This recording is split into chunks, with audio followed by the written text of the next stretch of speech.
Camera speeds? All right, first of all, can you introduce yourself and tell us how you fit into this story? Okay. Well, I am Barbara Shaw Brinson. I'm George's big sister. And so I was with him until he graduated from high school. Well, no, went to high school. I went to college.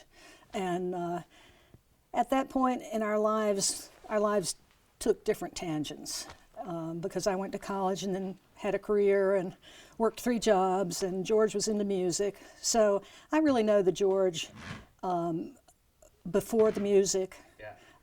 And you know, when the music was being born, when guys were in the basement throwing things or whatever they were doing, calling it music. Did you stay in the North Carolina area though the whole Yes, time? I did. Okay. Yes, I did. So tell me some early memories of George being a creative Oh, young lad. goodness. Well, one image that's burned in my mind is when we were visiting my grandparents on my mother's side, and George was still drinking from a bottle. And Mom put him on the floor next to my grandfather's rocking chair, and he turned some music on, and George started tapping his foot, and it was making the rocking chair go like this. So my grandfather had to say, "Come get George. I love him, but he's driving me crazy." And he always had a sense of rhythm. He moved with a sense of rhythm. He'd tap on things. He'd do skits. I used to dress him up and make him perform. And he was at one point a bride in a wedding. I know he loved that, but he was glad to perform. He didn't hold back. He didn't seem to be embarrassed by it. No matter how many friends I had giggling next to me, he liked to put on costumes and perform, and he'd do a show for you. And that's as a little boy. He told me once, we were listening to some music, and he said, "Did you hear that blue?" I said, "Excuse me? Did you hear the blue?" "Well, it's red now." I said, "What are you talking about?" He said, "Music has color, and you can't hear the color?" No, and I believe that's called kinesthesia, when you see color to musical notes.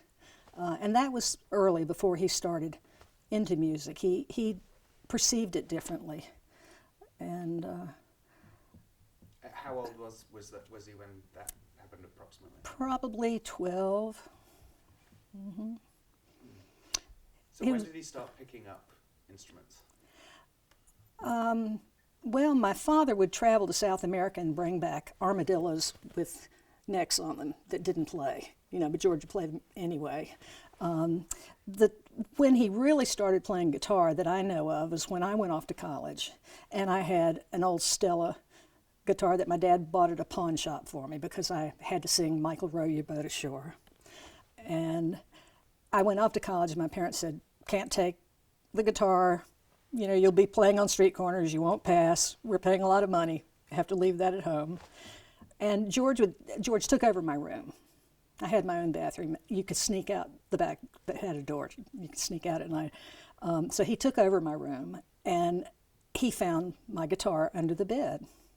And for a while, he was wise enough to change the strings back, because what he had to do, being left-handed, was reverse the order of the strings so that he could then play upside down and backwards. And later, I think that really got in his way, because when he really wanted to do more, the bass strings were closer to him. When he really wanted to be more melodic and maybe move a little bit faster, I think it frustrated him that he had learned to play upside down and backwards. And I believe that's why he moved to keyboards. Keyboards really appealed to him, because he felt he couldn't go far enough with the guitar. Now, from what I'm understanding from today, he was somebody who was really into kind of, strange sounds and stuff that wouldn't necessarily be considered traditional Absolutely. musical paths. Tell me if there's anything that you remember that was formative in that respect. Well, I heard strange sounds from the basement all the time. and he had a synthesizer. He was one of the first people in this area to have a synthesizer. So he started experimenting with that and invented a lot of different sounds. And at one time he went to Columbia, South Carolina, and taught some classes on the synthesizer. He did some musical scores for educational TV. And he traveled around South Carolina a bit, demonstrating the synthesizer. So that appealed to his wanting something that sounds different. Yeah, because at that time, you know, some people thought when the synthesizer came in that it wasn't a real instrument. That's right. Things like that. I mean, that kind of speaks to exactly Yeah. the fact that he definitely jumped onto that. I mean, Well, and he could play, you know, a plate, a glass, you know, he could make noise with anything. So he was very experimental and very precocious, and just wanted to know everything and have his hands on everything and be everywhere at the same time. And he was, I guess, hyper. You know, he was just constantly, I remember Mom was trying to take a picture of us, or maybe of me, in our home, and George kept getting behind doing this. So, and it was just a really funny thing. We were trying to make him stop and move, and he might have been 6 at the time, but we finally got him out of the way. And tell made me the about picture. the home environment. Was it nurturing towards this kind of creativity? Well, we were sired by polar opposites, or made by polar opposites. My father was a purely left-brain chemical engineer who tutored Latin when he was in junior high, who would correct my syntax, even on cards, but just brilliant. Knew so much. I'd say, "Daddy, what's 1 and 1?" A legal pad later. You know, I was going, "Mom, make him stop, make him stop." But he was truly, a lot of girls say this about their daddies. My daddy was brilliant. He was a brilliant man and a wonderful provider. My mother is so right-brained. She never learned to use a check register. Just totally right-brained. And she was an artist, Mary Todd Shaw, and lived here in Charlotte until 2005, when I moved her to the town I live in. And she was very out of the box, too. She and George were incredibly alike.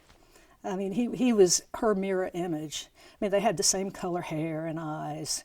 They had the same gestures. She absolutely idolized and adored him, and it was mutual. And one thing he said he wanted to do with his music was make enough money to take Mom all over Europe to all the great museums and treat her to that. I don't know if I answered your question. Yeah.